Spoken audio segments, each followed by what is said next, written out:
Hello, nice to have you here listening to the Aftermarket's only weekly single-topic discussion, the Town Hall Academy. We're talking the extreme value of shop tours, and we were live on site in Las Vegas, Nevada during Industry Show Week. Now, here's a taste. And for some of the people that are hearing this now who don't want to share their secrets, and I don't want to let you into my closed space, and I don't want you anywhere near me to realize what a mistake that is. Absolutely. Bring in an outsider, bring in those fresh eyes, and get those ideas and do it better. Sure.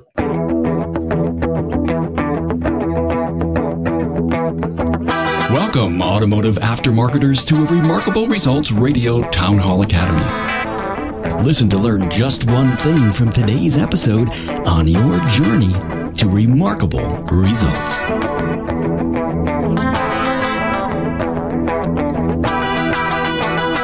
Carm Capriato here, and welcome to a discussion that had 9 participants that came from our studio audience to discuss shop tours. And thanks to Jasper Engines and Transmissions for their support of the Town Hall Academy. You know, your customer's old engine or transmission is going to wear out, and when that day comes, Jasper will be the name to remember. Jasper's remanufactured products cost considerably less than a new vehicle, so it just makes sense to choose Jasper. And welcome new support partner RepairPal. After 10 plus years in business, RepairPal has become the nation's largest network of independent auto repair shops. Their certification programs ensure that customers who go to RepairPal certified shops will receive quality and trustworthy repairs. And keep an ear out for the many interviews from Apex 2018. You'll enjoy some powerful aftermarket content that you've come to rely on to help you in your business. Smart, engaging, and usually profound. These are the interviews that help make you smarter. Hey, thanks so much for the hospitality from Frank and Deborah Scandura from Frank's European in Las Vegas. Now, we descended on Frank's place not only for the live Academy broadcast, but to also get a shop tour. We had a heck of a turnout, not only for the show, but for the tour of Frank's. I know that the shop owners who were present learned a lot from seeing Frank's place. Besides Frank Scandura, there was Vinnie Lucido, Andy Bizub, Deb Van Batenburg, Greg Bunch, Jimmy Lee, Bill Nalu, Shari Pheasant, and Vic Tarasik, all providing their wisdom and insights on the extreme value of shop tours. We had fun, and you'll learn about what these professionals value by taking and giving shop tours. You can find the talking points and the repurposed video at remarkableresults.biz/A092. So enjoy another powerful aftermarket summit, as only the Automotive Aftermarket's Town Hall Academy can deliver. Now, mark on your calendar when you are taking or giving your next shop tour.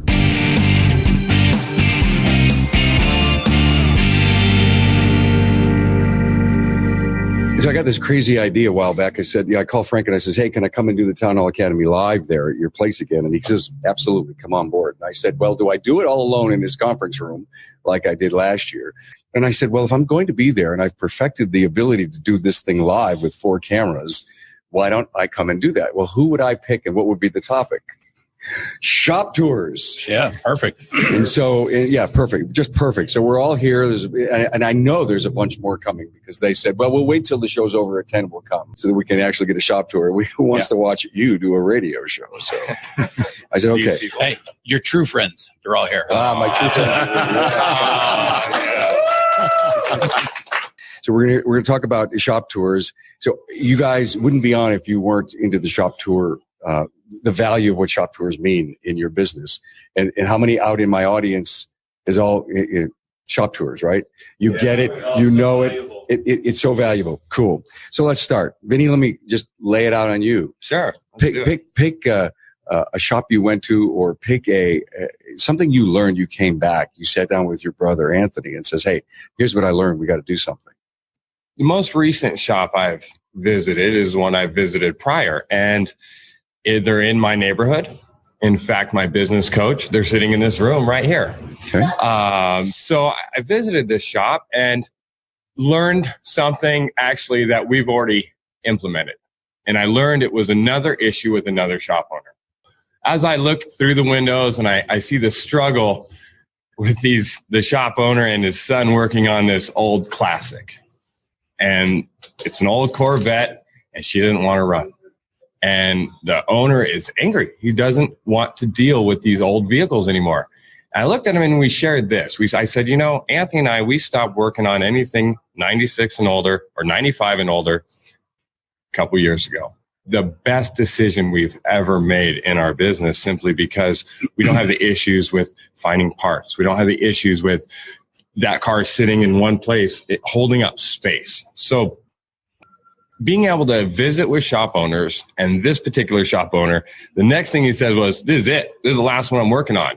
Now, we'll see if that action takes place and actually moves forward, but I'm looking forward to him not working on vehicles anymore. And so I shared with my brother, my business partner, that we made the right decision. And through visiting other shops, I was able to learn that. And you were doing that. And we'd work on anything. We'd work on your RV's generator. We'd work on your RV. We'd work on your lawnmower. Essentially, when we first opened. Now we work on 96 and newer.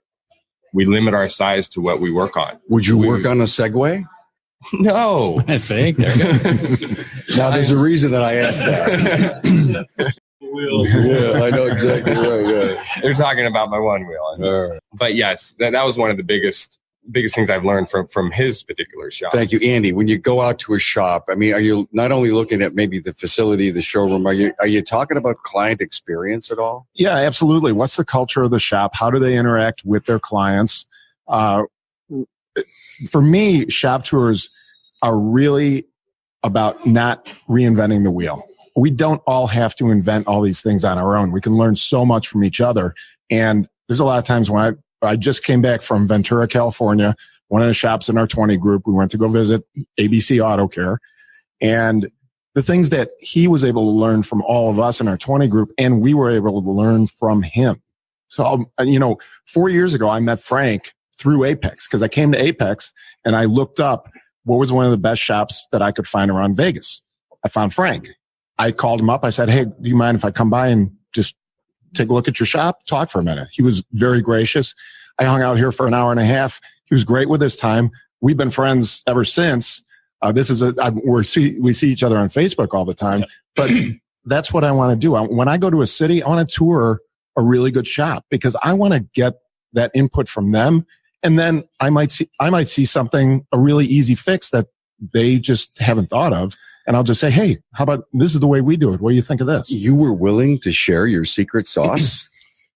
Truth is, I am willing. And in fact, Deborah gets frustrated because it's like, don't you have things to do? Why are they still here? Why are you talking? What's going on? And it wasn't 2 weeks ago that another couple came in out of Florida. And it was the same thing. We're on vacation in Las Vegas, of all places.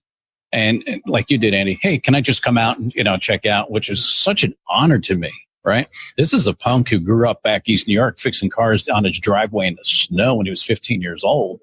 And to have you guys look to me, it's, to glean from me, it's enormous. And I'm just getting goosebumps just thinking about it. I want to thank you all right now for that.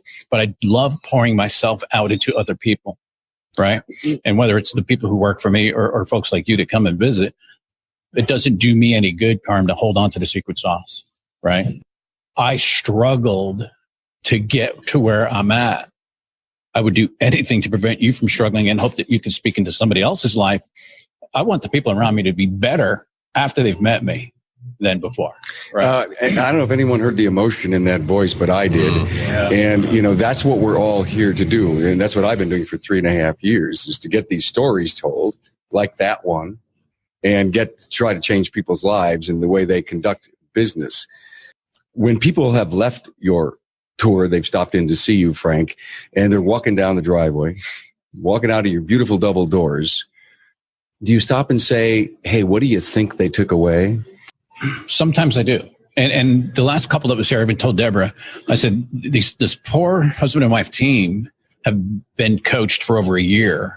And they're telling me, they're thinking of changing coaches and they're really struggling. And I said, Deb, I feel horrible because I think they got more sitting an hour with me than they've gotten in over a year of paying a coach who's supposed to be the professional and supposed to be changing their life. And so did I impact them and wonder that? I sure did. Yeah. And then how can I do better the next time somebody comes and visits?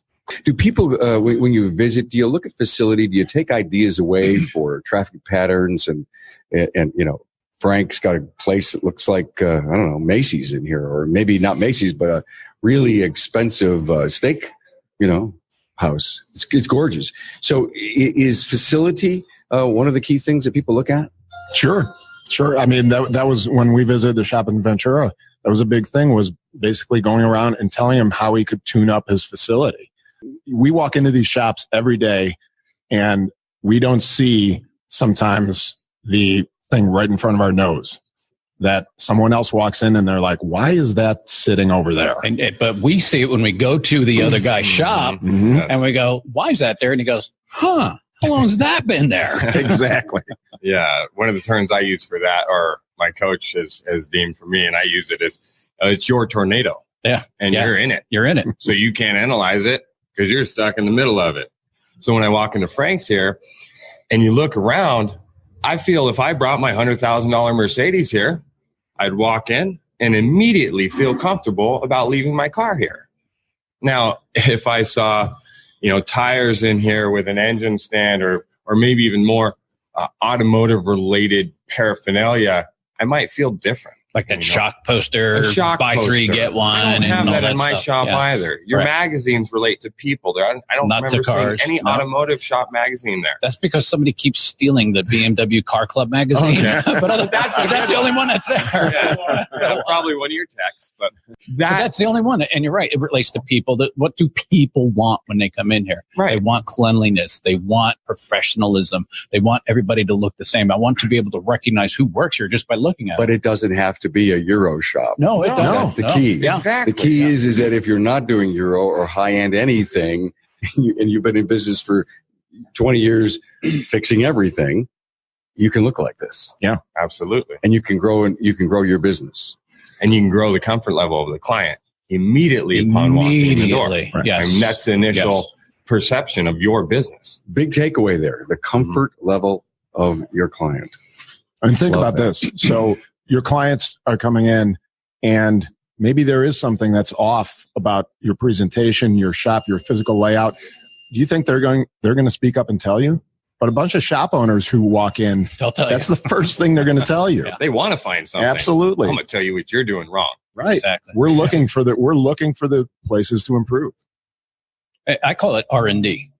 Rip off and duplicate. Yeah. Okay. Because this isn't original.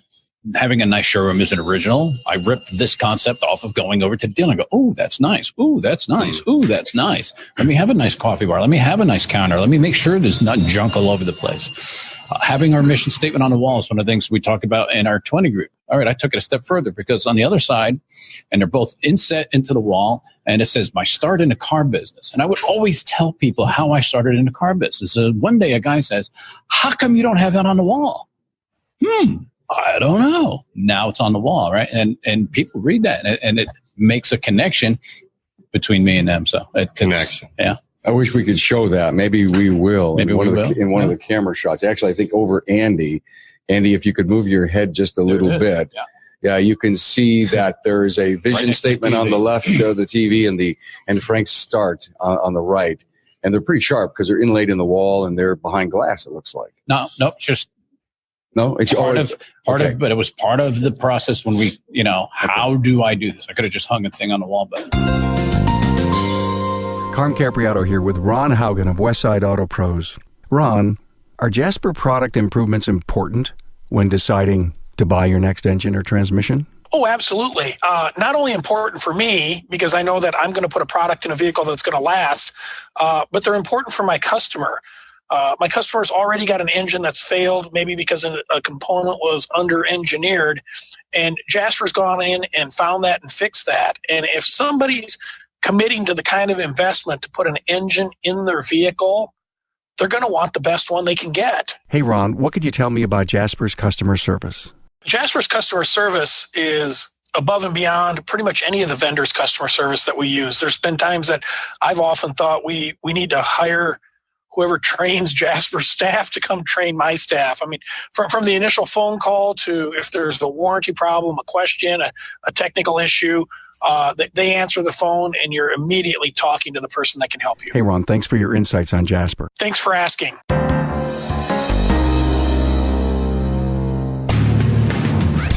I'm with Neil Bilodeau, certified repair pail shop from Safety Auto Centers in Wallingford, Connecticut. Hey, Neil.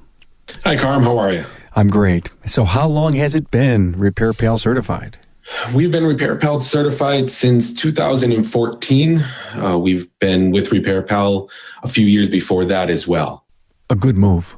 It was a good move. One of the benefits with Repair Pal is that it's a piece of the puzzle in the internet, the whole internet scheme of where you're fitting.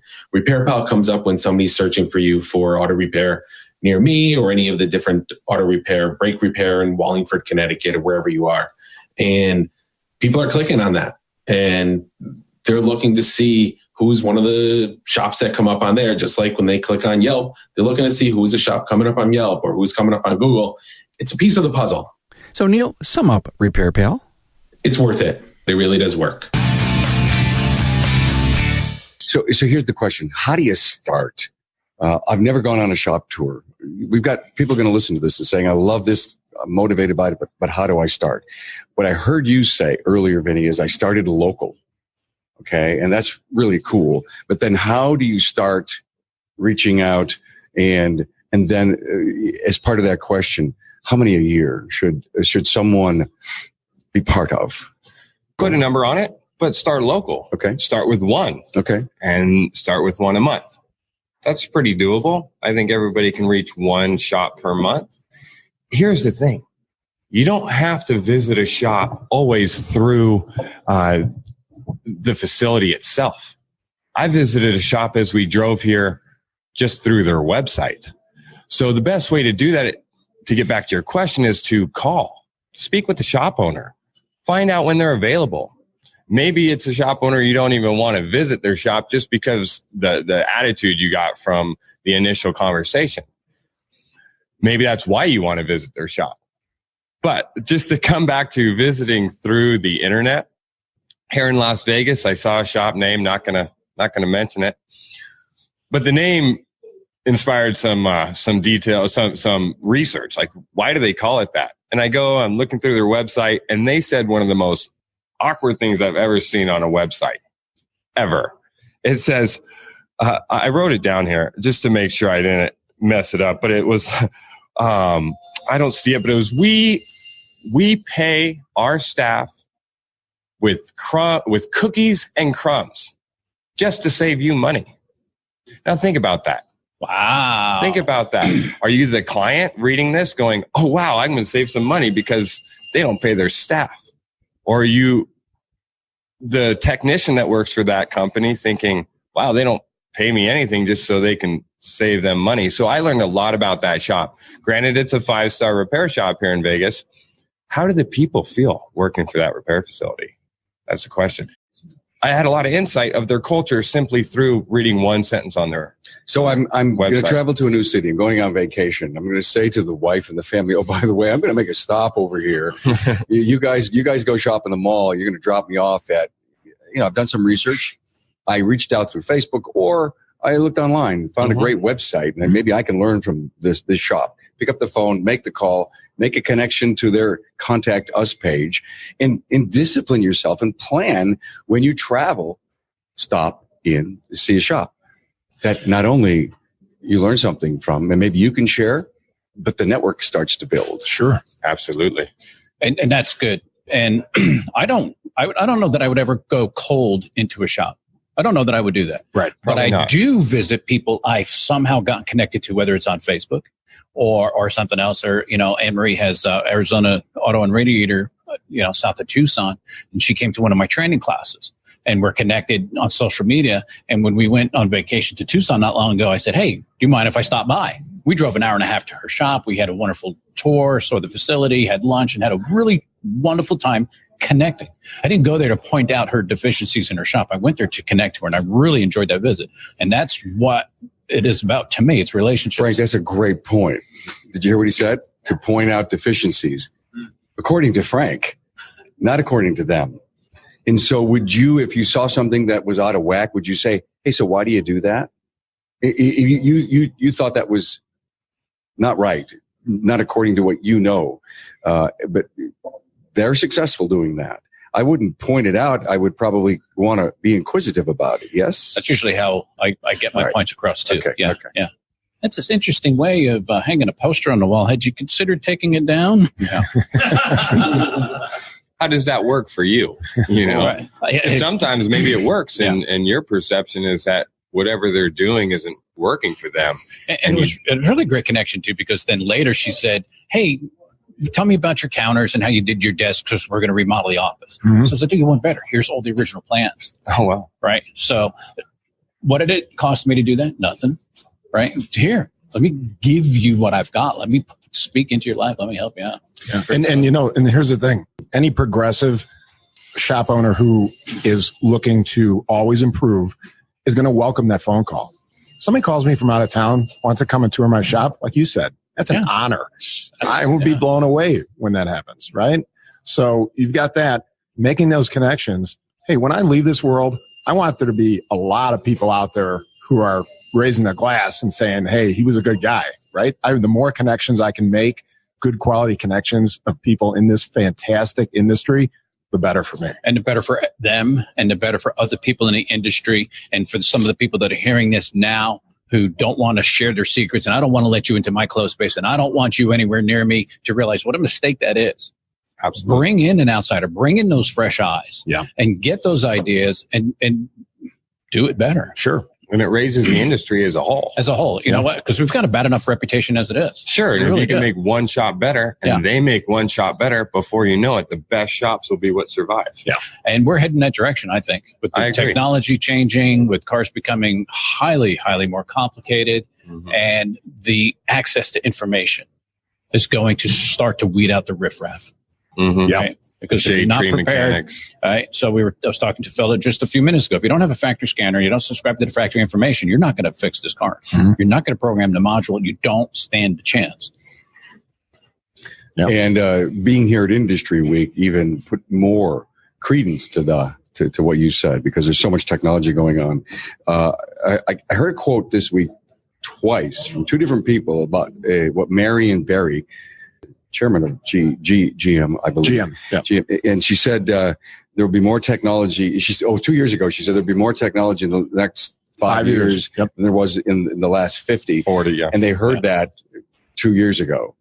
And everybody's shaking their head because you guys are deep in it. We're in it. You're deep in it. I mean, So Chris Chesney said that yesterday. Yep, he said that yesterday on your panel. Oh my God, here comes the Canadian contingent. The Canadians are here. The Canadians are here.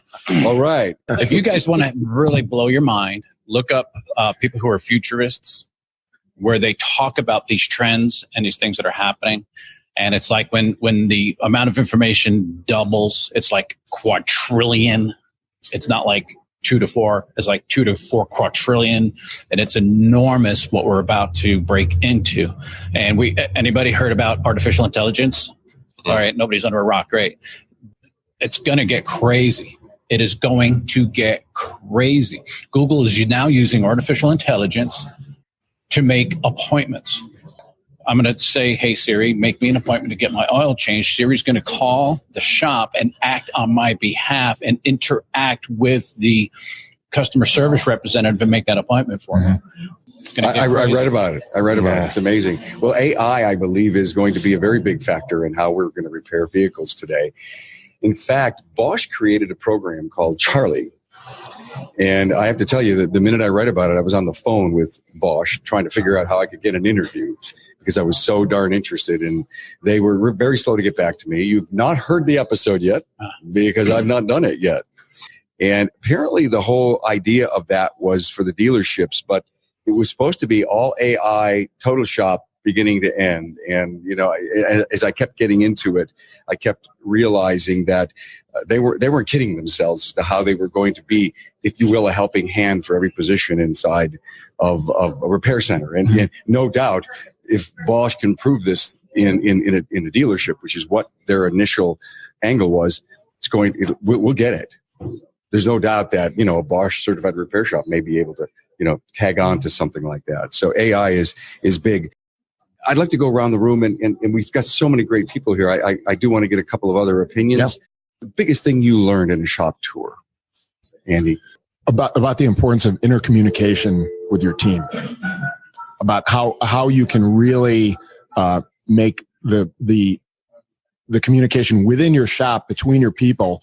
The more efficient you make that, not having the service advisor go physically run out to the tech or the tech run up to the front. When you can eliminate a whole bunch of those steps, you make your shop more efficient, you make your people more efficient and a lot happier and a lot less tired at the end of the day or the end of the week.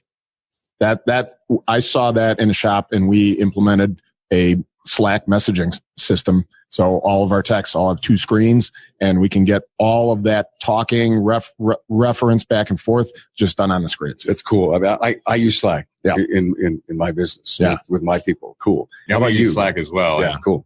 And I agree with you. But to be different, that's what I get out of different shops is what is different. What makes this shop unique compared to the next shop? My shop's very unique, and we've grown rapidly in a short amount of time. And I think a lot of that's because we are unique and different. And I see other shops and, just Frank's, for example, researching what makes him different. And part of that was a simple rewards program. I've been looking into rewards programs, trying to come up with this complicated scheme. And just through reading through his website, it's like, wow, that's simple. 25 cents to the dollar. You get credit at his facility. It's not cash. So it's just a great rewards program that's very simple. So trying to find things that are different, that make them unique. I know Carolyn, she's got a ton of plants in her space in Vegas. She does electric vehicles, and it's full of plants and green and life and energy, and you feel good when you go in there. My space is full of art and culture, and you can feel that when you walk into my space. And so that's what I'm looking for when I look for successful shops is what are they doing different? A Master Mechanic, they've got pool tables, they've got shuffleboard tables, they've got fun stuff that make it exciting for the client to experience and unique. Oh, you had me scared. I thought that was for the employees. I did an interview last week with an author named Steve Miller, and he wrote this book called Uncopyable. And you must read it. This would be one of my top 10 books that you must read. He's done some work for the aftermarket. Well, I read his book in one weekend, and when I interviewed him last week, and I haven't released the episode yet, but he talked about the Cool Kids Club. And he talked about what Lexus did in Australia to make a Cool Kids Club. And I actually told it to you. Yes, great story. And so it's a great story. And so I don't want to give it away, but you'll have to listen. Your biggest takeaway? Not being afraid to make decisions and just try something. Yeah, I was, a lot of us get analysis paralysis, right? And we kind of, what happens if it goes wrong? What happens if it doesn't work? What happens? Excuse me, what does somebody have to do to get an oil change around here? What do you need, sir? Come on in. Billy. I'll tell you what, give me the keys. It only takes 4 to 6 hours. Let's say I put you down for 6. So you can tell this is not planned, not scripted. No, it's not scripted at all. And from now on, after you finish your answer, it's not going to be scripted at all. So anyway. Yeah, so analysis paralysis, not being afraid to make a decision because I was trapped with extending my warranty.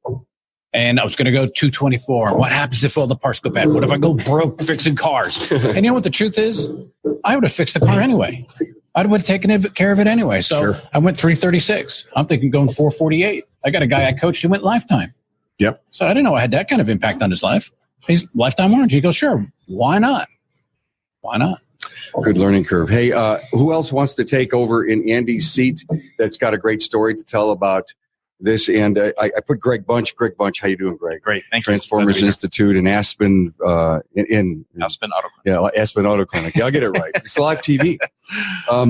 Greg, so you dropped in on a guy in Ireland. Yeah, it was a blast. So it was the last day of our trip. We were heading back into Dublin, and so the little town that we were staying in, I don't know, it was mid-sized town. We had a couple hours, and I said, hey, I'm going to just stop in there. I mean, this is a once-in-a-lifetime opportunity. So we drop in, and he was the biggest shop in town, which to us would be like, wow, really? Yeah. And the Irish people are just great. I mean, they're super friendly, way open. And he would just, I came in, introduced myself, said, hey, I'm American. I have 6 shops. And he just was like, he thought, Eddie Van Halen walked in the door. And I was like, I was honored to meet him. But we just had a great conversation, and he talked about his challenges, right? So, the tariffs and things that they have, he had to blacklist or black market to get lifts in because when they put all the tariffs on the steel and everything, just a cheap lift that we would get for $3,000 or $4,000 is $12,000 or $18,000 there. So, they're shipping stuff in at night from China. He had a Autel scan tool, which he thought he was the best in town because he had that, and no one else did. So it was just a really cool experience. They had a lot of the forklift kind of lifts, so they didn't have like Frank's shop or my shop, just a bunch of 2-post lifts bolted in. They had to move things around the shop.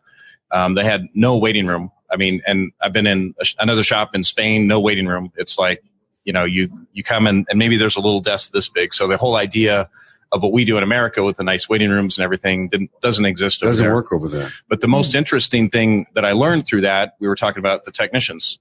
And they have a program, so it's a 4-year degree to go to school to be a technician over there. And so they do it like 6 months you're in school, then 6 months you're working in the shop, 6 months back in school. And it sounds great. And he goes, but Greg, we have the same problem you do, is people, if they don't have the DNA to do it, it doesn't matter if they run this through this program. So he had said, there's a lot of the shops here, they all have their crew of parts changers, but the real diagnostic guys run around in a van. And he said they make about 1,000 pounds a day, which is, $1,200 US dollars back, when I went there. And all they do is they travel around all the small shops with the diagnostic equipment. They figure things out. They tell them what to do, and they move on to the next. So they're having the same, even though their schooling and the way they build up technicians is better than what we've got for the most part, they still have the challenges because, to be a good technician, you have to get the schooling, but you also have to have that kind of DNA and know what you're doing. So thanks for that. Craig Van Batenburg did do a for the record rant on the difference between the European way of doing things and certifications and training. Please go out and listen to that. It's momentous. Like Frank said, in America, we have a black eye in the automotive industry. And in Europe, there's definitely a higher level. People have a much higher respect for technicians in the automotive industry over there than they do here. Yeah. That's what you're doing. That's what the show does. We're all here together to tell the story. Rising tide raises all ships. Tell the story to improve. So anyone who's listening who maybe just bumped into this podcast or this video, please, we're not doing this because we want fame and fortune. We're doing it because we really want to raise the image of our industry. Absolutely. But it's not going to be, it's hard work. We all said, look in the mirror. The problem is there. Yeah. What if 40 to 50% of the shops in America look like Frank's here? What would that, and treated customers the way he does? Other people that she works with, that I work with, what would happen in 3 years if that's what the aftermarket automotive industry looked like? We might earn what we're worth. That's right. Yes. Imagine that. Yay. Whoa. May I? Oh, hello. Hi, Shari. So in my last 5 years, I've had the opportunity to travel over 300,000 miles, visiting shops and working with shops. And I think for me, what I want to share today is we need to get rid of, it's different here. I'm different.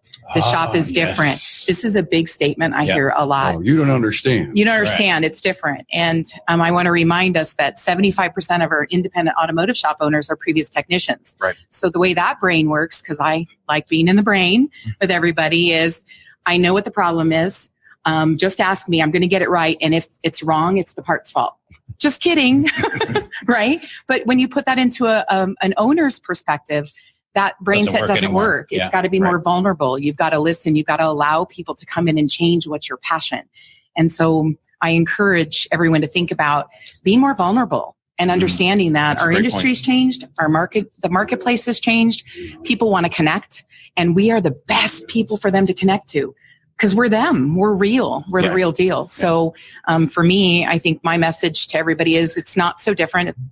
It's a different city, but we're in we have the same framework of a business, and we have the same customers and clientele that are present. So I encourage everyone to be brave and understand that you're not so different than everybody else. And these changes that we're bringing are really important. Thank you. Thank you so much. By the way, we're gonna flip a chair here with Frank, but I wanted to show everyone that I paid like $2 for this bottle of Frank's. You did not. Make sure you get a sunshade before you leave. That's pretty cool too. It's European water, and it was $3.75 at the show yesterday, so I got a deal. No, this is fascinating, isn't it? Mm-hmm. I mean, look at The details on incredible. the waters. We used to do that, and we put Yeah. thank you. And by the way, servicing your car saves money. And So put that we put a idea in there. hanger on that says, thank you for the trust you've placed in us. Ooh. You're going to get an online survey. Please let us know how we did. Bam. And every car that gets pulled up, you notice that there was no cars here when you pulled up. It's not because we're not doing anything. They die if we don't keep this open, because this is where customers drop off and pick up cars. So when a customer comes in, part of the process, this is what we learned to share is process. We call for the car. The service valet backs it up, takes a seat, covers the floor mats, and the key tags out of it, puts a cold bottle of water in a cup holder with that tag on it. And it's amazing how many moms, it was so nice. And my son wanted water. He was so thirsty when we got back in the car, typing in their reviews, You're showing you care. You're showing you care. Those little things, that's Absolutely. research and development. And how hard was it to get that? I went to the dealership who had the label on the water, looked at it, and there was a local phone number for a local bottler. I says, can I put labels and get? She goes, yeah. I think I paid 21 cents a bottle. That's awesome. Right. And it costs a little bit more to personalize it, but it's worth it. It's the money worth that comes back to you for those investments. I was paying 15 cents a bottle, not including fuel, car wear and tear, and the labor for the guy I had to send to Sam's Club to go get 4 cases of water. So I paid $2.50 for 21 cents. Now let's talk about margin. No, I'm only kidding. Did I thank you, by the way? Thank you very much. Hey, well, I want Deb to come in, but in the meantime, I really want to say thank you to the people who helped me set this up today. It was like an engineering crew. It was unbelievable. In fact, I only wish I could afford to take them everywhere I go. It was great. Jimmy Lee from Kukui, thank you so much, Jimmy. And John Long from Shirts Service out in Texas. Vinnie Lucido, of course, who was on earlier, helped out. And, of course, Frank. God, thank you so much. Deb Van Batenburg, let me see. Oh, hang on. I have to lower the camera. I know, I'm short. So what I thought of when I was standing here in the audience, we travel around and do training all over the U.S. and Europe. And what I think is important is have your upfront media, your website, your brochure you hand out, all of that, match the experience of walking in. You can look really good on the web, but if you don't follow through with that, right, and they get there, they have this slight disappointment. Disconnect. They have a disconnect. And it's really a shame. You've spent all this money. You've probably hired a web designer. You've put your heart and soul into it. So take it all the way through the experience, like the water bottle. Right. Like at our training, you get a mug to drink your coffee out of, but it says AC/DC. It doesn't say Jasper. Not that that's bad, but but just follow through. Carm needs the Jasper water. Yeah. Just follow through. My great experience is training in the Bahamas. Oh, wow. So most people get off a cruise ship and go someplace exotic. We get off and we have a little soft-sided toolkit. We get on a scooter and we go fix Priuses. So we had been working with a woman that had Japanese Priuses. Wait, you're trying to pay for the cruise. I was just going to say, you do get to write that off, don't you, Deborah? Yeah, absolutely. Write it off. Business trip. But she couldn't get these Priuses to work. They were from Japan. And we had been talking, and she said, well, if you're coming, can't you do like a clinic? So that's what we did. Oh, my. We got off our cruise ship. My. There were 4 technicians. We spent our afternoon teaching them about Priuses and what they could do because no one would help them on the island. Wow. And so you never know where life is going to take you. Yeah. True. Thank you. Anyone else? Anyone else has a great story to tell? Actually, It's never been so popular to back a girl, just saying. I want. I'm just going to move. So, Jimmy Lee. Yes. We got him in the camera. Beautiful. Okay. As a commitment to the industry, Kukui has a van, and you travel all over the country doing shop tours. Yes, we do. Quite a few shop tours. We've been in multiple shops. And the first impression is driving up to the shop. What do you see? Is it clean? Is it clean on the outside? Is there torn awnings? Is there not?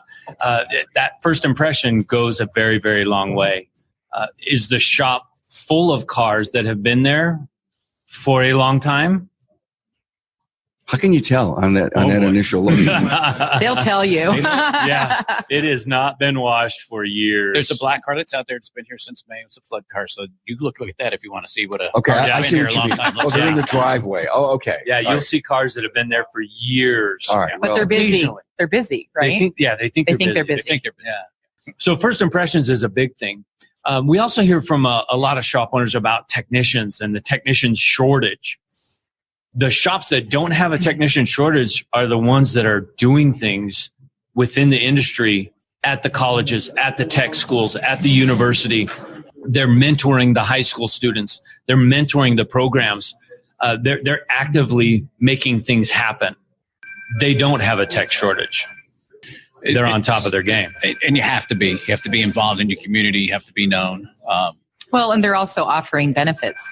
They're giving them insurance. They're paying that for their technicians. They're charging enough upfront and explaining to the customer what our value is and taking the time so they can get paid what they're worth. And then we can pay our technicians what they're worth, because our technicians have to know more and more and more every year, and they deserve to be paid their value. Absolutely. Yeah. So you're doing a tour. You're observing a lot. You're in the industry. You could tell there's a lot you can tell from a shop when you just go in and do a tour. I mean, everyone here, doesn't matter how long you know what's going on there. Okay.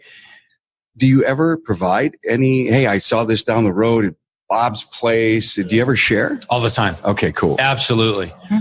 Shops where you walk in and you see towers of tires. Don't you think it's time to get rid of those?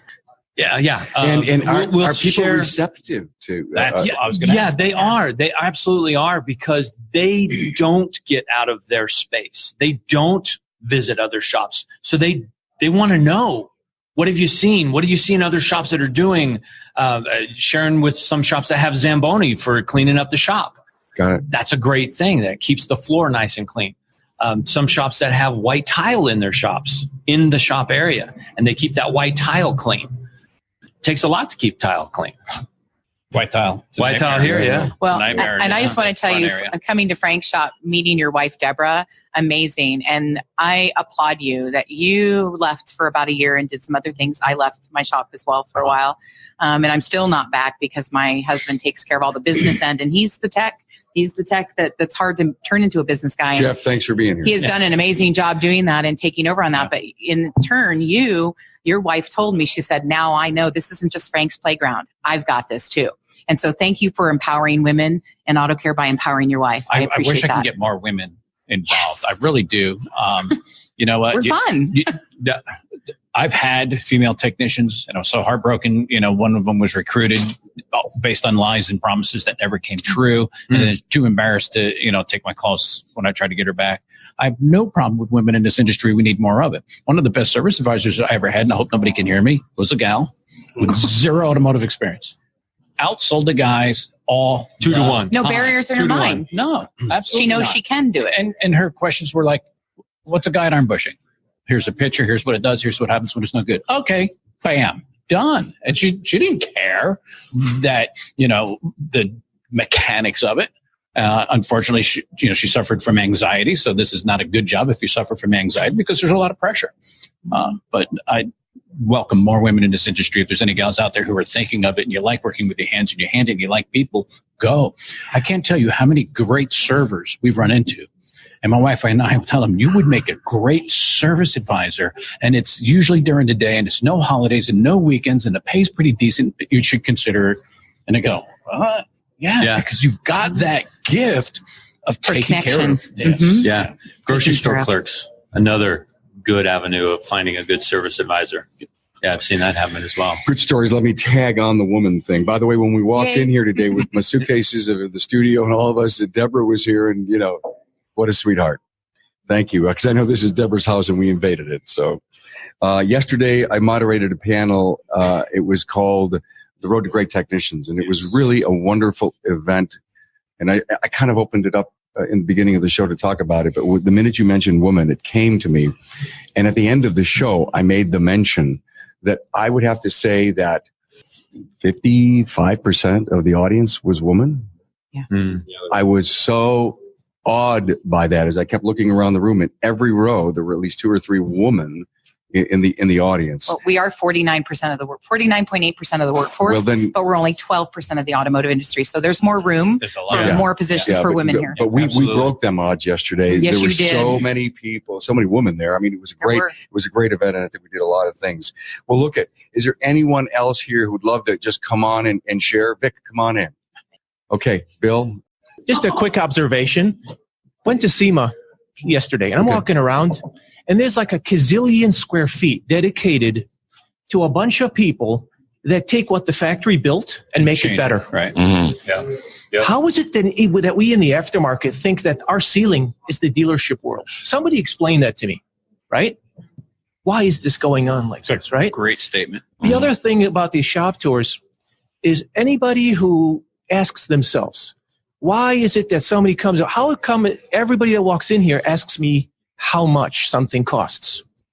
When you walk into a place like this, you've already answered that for them. You've already answered that how much with the why much. They walk in, there's no need to ask how much when a customer's already figured out why much.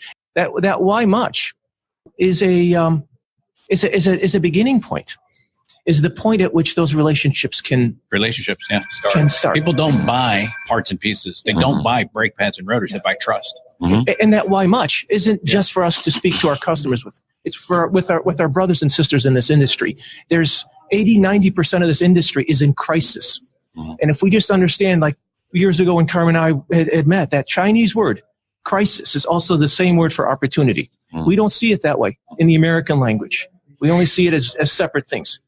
That is a duality that we would be wise to keep preaching to the rest of the industry. Thank you. Always wise words. Thank you so much. Vic Tarasik from RLO. Well, thanks for having me. First thing I want to say, great job on this place. Thank you. This is a qualifier, and that goes about what you said. Why much? When people walk through your door, they don't ask price. Yeah. But when we did shop tours, when I was a shop owner, did shop tours, one of the things I did was listen. Listen to how they answer the phone. Yes. Listen to what the technicians are saying. You can really find out about the culture of the shop owner. You ask one technician, if I gave you the keys to the shop, what would you change today? And then we share that with the owner. And he might get some feedback that he's unwilling to ask himself. Yeah, that's insight you're blind to. What happened? Here's another layer of that. I've been to 20 group meetings at shops where the employees pour their heart out to a stranger, and the shop owner's going, I've been asking him this for 5 years. Right. So there's that level of, I'm afraid to say something. And I actually had one of my guys say, listen, I don't want to get in trouble. I'm afraid of getting fired. I said, whoa, where'd that come from? You are one of my best guys. You have nothing to be afraid of unless you steal or break the law or lose your integrity. Okay, so the value of that story is called the briefcase syndrome. I created that, by the way. Just say I haven't heard of that one yet. I know. This is a Carmeism here. There's a Carmeism. There's a trademark right attached to that. Yeah, and so years ago, I was always struggling with my team to say, I come back from a seminar, we're going to get ready to make a change. You'd assemble the team and, you'd want to get everything out from them. And I finally said to a friend of mine, I says, hey, put your briefcase in your hand, get in your car, come in. Here's the agenda. Do it with my people. And I sat and I learned all kinds of things because it wasn't me. And every once in a while, to your point, as much as you think they want to tell you everything, it depends on how often you do reviews and how real close you are to your people. Invite a shop tour and learn about your own place. Yes, exactly. Very true. Because the role should be when you visit shops is to not just talk to the owner and or the wife, but the entire team. Go into the bays and say, hey, what's your biggest struggle? What's going on? And just let them open up. Yeah. And then the job is before they leave, they need to give the owner a report card. Right. Yeah. Well, how about this one? What opportunities are you seeing that we're not doing? Yes. Are there things that we're leaving on the table because your people know more than you're giving them credit for? I'm here to learn from you. What can you teach me? Exactly. And when you talk about in the heat of the battle or inside the tornado, right? Because one of my favorite things to do is repair order audits, because you can tell a lot in that final repair order. And I did one for a shop recently, and it was like, stop complaining about dropping sales because you're not inspecting cars and your advisors are not estimating the discoveries and you're not presenting them to the customer. So shame on you, because it's our job to tell the motorist what's wrong with their car, what it's going to take to fix, how long it's going to take to fix, and then wait. and ask, what's your pleasure? Allow them to make the decision. opportunity. Yeah, we owe it. You're right. Yeah. We owe it to the motoring public. Yes, to inspect that vehicle, to ensure that it is safe. Yep. And then allow them to make that decision. And, Yes. Some states you're responsible for it. Here's my trademark. Either we train them to do business the way we know we need to do business, or they train us. Mm-hmm. When they train us, we all know that we lose. Where we're headed. Right. Yeah. And I say that slightly differently, right? I have to set the customer's expectations coming in the door and how this is going to work. Right. Because if I don't set the expectations on my terms, I have to live up to them on their terms. Right. Kind of the same thing that you're saying. And quite frankly, people are a little crazy. I don't want to live up to expectations on their terms. Let's be honest, right? So, truth. Okay, everybody. I'm going to bring it to a conclusion and an end, and I'm going to tease you again because I had phenomenal interviews here at Apex. Of course, they're not released. They will be probably within the next 6 weeks. And I'm going to toss an idea out to you. And you're going to have to listen to when I interviewed two incredibly different people, Bob Greenwood and Eric Ziegler. Eric Ziegler, the training, Bob Greenwood, the coach. And in that came out an idea called a 10 group. And I'm just going to leave that hanging up there because it is so conceptually different. And Frank's writing it down. Exactly. He wants to remember this one. Okay. So thank you for everyone who made this possible. And frankly, our 92nd week of doing Town Hall Academies, and they continue to get better. I don't know how better they can get, but everyone who comes on and shares in the entire industry just makes it. So thank you. Thank you. Thank you. We're done. Now let's go get a tour. Yes. Yeah. Thanks for being on board to listen and learn from the premier automotive aftermarket podcast. Until next time.